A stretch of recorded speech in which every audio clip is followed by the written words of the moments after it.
Doctor प्रेम, ये बताइए, कभी कभी मुझे लगता है आप इसमें बहुत शिक्षक लोग बैठे हैं, डॉक्टर राकेश पहले पढ़ाए भी हैं काफी दिन, मुझे लगता है कि कभी कभी प्रिंसिपल साहब आके बैठ जाएं तो परफॉर्मेंस खराब हो जाता है।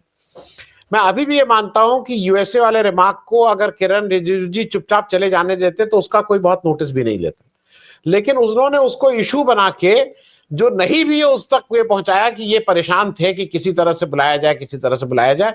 उस बात को उन्होंने बिना बात के ये क्या, मेरे हिसाब से वो टेक्निकल एरर थी। चाइना वाली बात पे भी जो इन्होंने, मुझे लगता है चाइना वाले पे एक स्टेज पे आके सब लोग बिल्कुल पिन ड्रॉप साइलेंस हो गए थे। मैं एक जगह और आपकी एक जनरल टिप्पणी, लेकिन एक स्पेसिफिक सवाल। राहुल गांधी ने दिल्ली इलेक्शन में वो जैसा हो रहा है वो अपनी पार्टी के लिए प्रचार कर रहे हैं, कांग्रेस पार्टी के लिए, सामने आम आदमी पार्टी है, वो आम आदमी पार्टी पे भी हमला कर रहे हैं, केजरीवाल जी पे भी कर रहे हैं, उन पे भी हो रहा है, उनको भी बेईमानों की लिस्ट में उनका पोस्टर वोस्टर छप रहा है। लेकिन जब वो सदन के अंदर आ रहे हैं तो वो अपने को लीडर ऑपोजिशन जैसे ही ट्रीट कर रहे हैं, और वो कह रहे हैं कि इंडिया गठबंधन, उन्होंने बार बार ये कहा कि ये अगर इंडिया गठबंधन की तरफ से की सरकार होती और उसका प्रेसिडेंट का एड्रेस होता तो ये कहते इंडिया, और ये उन्होंने एक बार नहीं कहा, ये उन्होंने मेरे ख्याल में 4 6 8 बार कहा।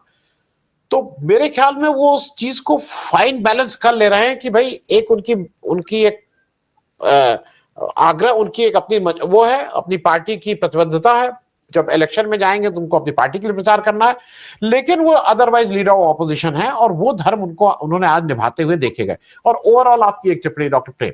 जी जी, आनंद बर्धन जी, देखिए आप सही कह रहे हैं कि राहुल गांधी अपनी भूमिका को, अपनी जिम्मेदारी को निर्वाह कर रहे हैं जिस जगह जहां जिस रूप में होते हैं, और नेता प्रतिपक्ष का मतलब भी उन्होंने पहले बता रखा है कि नेता प्रतिपक्ष का मतलब आपकी तरफ से, यानी जनता की तरफ से मैं वहां पर हूं, बेरोजगारों के लिए मैं वहां पर हूं, लोगों के लिए उनका प्रतिनिधित्व कर रहा हूं, ये बता रहे। और पूरे भाषण को अगर आप देखें तो एक प्रधानमंत्री जैसे सारे विषयों से जुड़े होते हैं, वैसे ही नेता प्रतिपक्ष भी जुड़े होते हैं, वैदेशिक मोर्चे पर, गृह के मोर्चे पर, और दूसरी तरह से देखे जैसे उन्होंने बेरोजगारी का सवाल उठाया, भर्तियां क्यों नहीं हो रही हैं, इसलिए नहीं हो रही है क्योंकि इनको आरक्षित वर्ग को भर्ती करना पड़ जाएगा, दलितों वंचितों को नौकरी देनी पड़ जाएगी, इसीलिए नहीं हो रहे हैं। तो वो अपनी उस जिम्मेदारी का भी निर्वाह कर रहे हैं जो समाज का विपन्न तबका है और जिसको रिप्रेजेंटेशन नहीं मिल रहा है नौकरियों से लेकर दूसरी जगहों पर। वो विदेश नीति पर भी सवाल उठा रहे हैं, चर्चा हो चुकी है कि जयशंकर जी को क्यों भेजना पड़ता, अगर हम मैन्युफैक्चरिंग में इतने स्ट्रांग होते, तो वो चाइना का ही उदाहरण दे रहे थे कि अगर हम मैन्युफैक्चरिंग में स्ट्रांग होते तो हमें बुला करके ले जाते, और हम नहीं है तो हमें जाना पड़ रहा है बुलाने के लिए। तो यानी वो ये बता रहे हैं कि हम पिछड़ रहे हैं, और एक सोच भी है राहुल गांधी की, मैन्युफैक्चरिंग में हम पिछड़ रहे हैं, इसी वजह से यही समस्या है। और समझिए रुपया का गिरना, अर्थव्यवस्था का कमजोर होना, ये सारी चीजें मैन्युफैक्चरिंग में कमजोर होने की वजह से हुई है। चाइना हमसे आगे है इसलिए है क्योंकि उसने मैन्युफैक्चरिंग में अपने आप को स्ट्रॉन्ग किया है, एग्रीकल्चर में मैन्युफैक्चरिंग में दुनिया में सबसे बड़ा मैन्युफैक्चरर है, वगैरह वगैरह ये चीजें होती हैं। इसके बाद हम देखें राहुल गांधी ने जो सवाल उठाए चुनाव को लेकर के, इस देश का बहुत बड़ा सवाल है कि पारदर्शी और निष्पक्ष चुनाव हो, इस चुनाव को लूटा जा रहा है, चुनाव आयोग की जो एंटिटी है उसकी जो पवित्रता भी है उसकी, उसको लेकर के भी उन्होंने सवाल उठाए, उसका मेंबर कैसे डिसाइड हो, क्या हम नेता प्रतिपक्ष होके क्या करेंगे उस बैठक में जा करके जिसमें अमित शाह, नरेंद्र मोदी मिल करके एक फैसला ले चुके होंगे, तो हमें तो सिर्फ हाँ ही बोलना है। तो ये चुनाव आयोग की नियुक्ति पर भी उन्होंने सवाल उठाए, और कैसे चीफ जस्टिस को हटाया गया था संविधान संशोधन के जरिए, वहां भी ये भी एक राष्ट्रीय जिम्मेदारी है, क्योंकि लोकतंत्र में, चुनावी लोकतंत्र में चुनाव आयोग का सही तरीके से बनना सबसे बड़ा सवाल है, तो उसको भी उन्होंने उठाया। इसी तरीके से कोई इश्यू जो है जो राष्ट्रीय परिप्रेक्ष्य में, उसको उन्होंने छोड़ा नहीं। ये राहुल गांधी की खासियत रही कि इस पूरे भाषण में जब जब उनको टोका जाता रहा, लेकिन फिर भी उन्होंने बात रखी। हमें तो उस समय लग रहा था जब वो मोहन भागवत और आरएसएस का जिक्र कर रहे थे तो क्षण भर के लिए जब तक कि स्पीकर ने टोका नहीं, मेरे मन में यही सवाल आ रहा था कि भाई टोक क्यों नहीं रहे हैं, बोल ही नहीं रहे, आप बोलेंगे क्या। और वो उसी हिसाब से उन्होंने बोला कि आप आरएस जो यहाँ नहीं है उसका नाम मत लीजिए, एक सेट पैटर्न में बात बोल रहे हैं। फिर राहुल गांधी ने आक्रामक होकर कहा कि भाई उन्होंने कहा है, छपा है जिसका मैं जिक्र कर रहा हूं।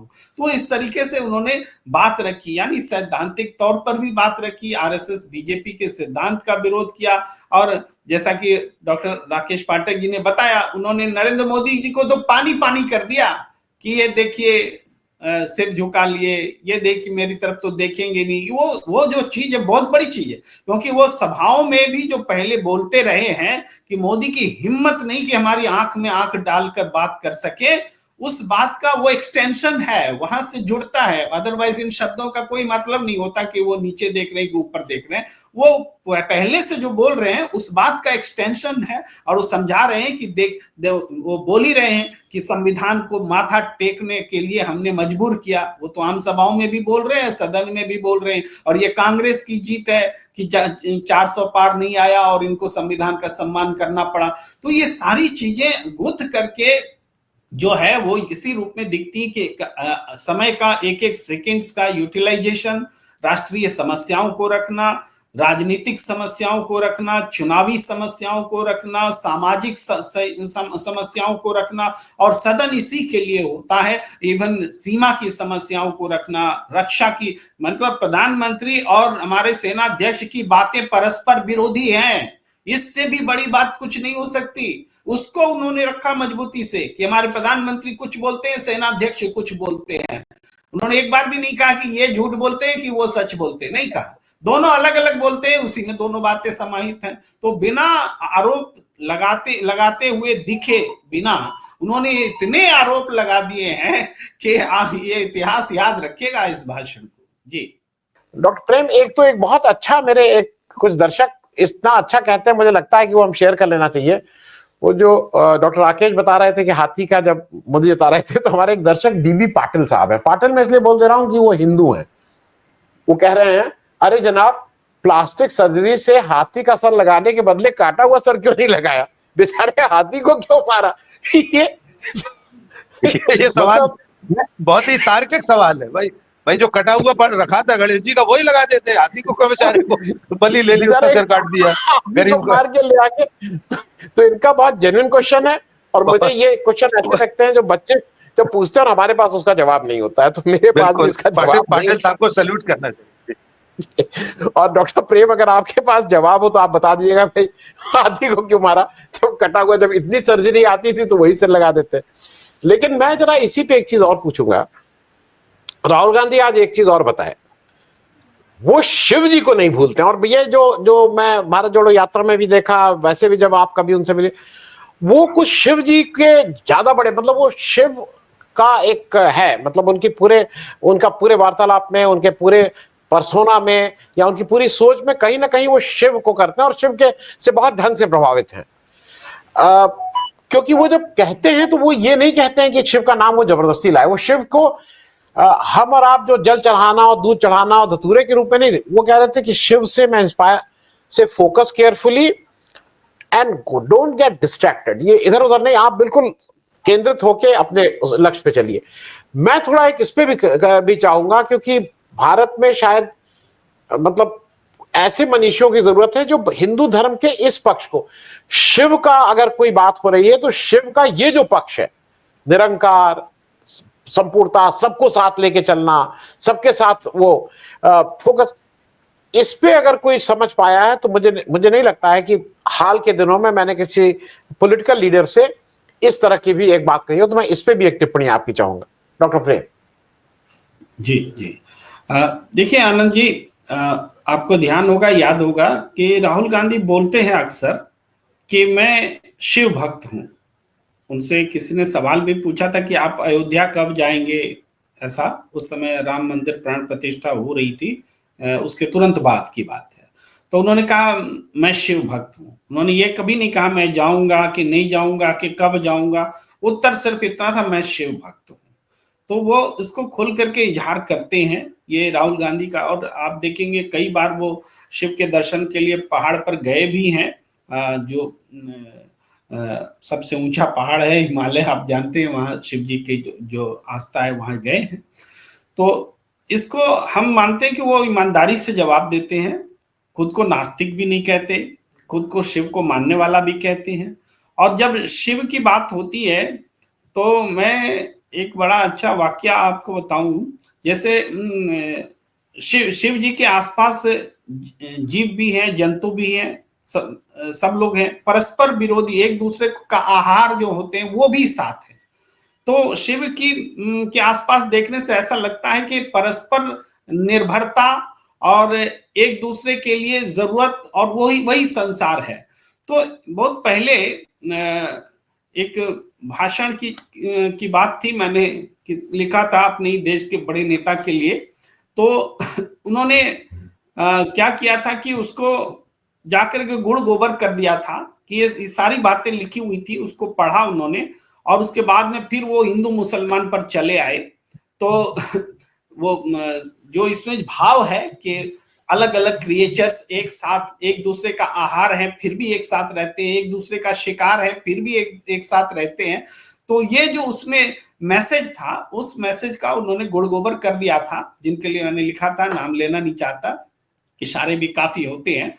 तो वो आप समझिए राहुल गांधी जब बोलते हैं तो लगभग उसी बात के इर्द गिर्द है कि हम इस संसार में एक दूसरे के शत्रु नहीं हैं, हम एक सह अस्तित्व और शांतिपूर्ण सह अस्तित्व, जो नेहरू जी का जो सिद्धांत है, वो सिद्धांत भी कहीं आसमान से नहीं आया, इन्हीं चीजों से आया है, हमारी परंपरा से आया, हमारी सांस्कृतिक विरासत से आया है, और एक उसमें होती है, हमारा कल्चरल वैल्यूज है, सब कुछ है।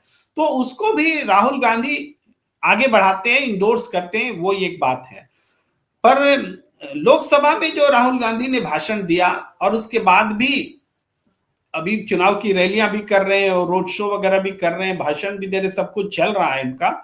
इस पूरे चुनाव को और चुनाव के बीच इस सत्र को चुनाव से जोड़ना इसलिए जरूरी है क्योंकि आप देख रहे हैं बजट भी रेवड़ी बांट रहा है दिल्ली चुनाव में। चुनाव आयोग ने कहा कि आपको ऐसी कोई घोषणा नहीं करनी है कि जो दिल्ली चुनाव के लिए हो, तो उसको एक अलग किस्म से रेवड़ी बांटने के रूप में बजट ले आया गया। उसको फिर क्लाउज वाइज बाहर में बाद में कुछ डिसाइड कर देंगे, कुछ और मतलब हो जाएगा, वो तो देखने वाली बात होगी। फिलहाल तो रेवड़ी उन्होंने बांटी है। तो इसको देखते हुए राहुल गांधी जब जनता के बीच चुनाव प्रचार कर रहे हैं या सदन में बोल रहे हैं, तो ऐसा भी नहीं है कि जो उन्होंने सदन में बोला है उन इश्यूज को वो चुनाव प्रचार में नहीं बोलते।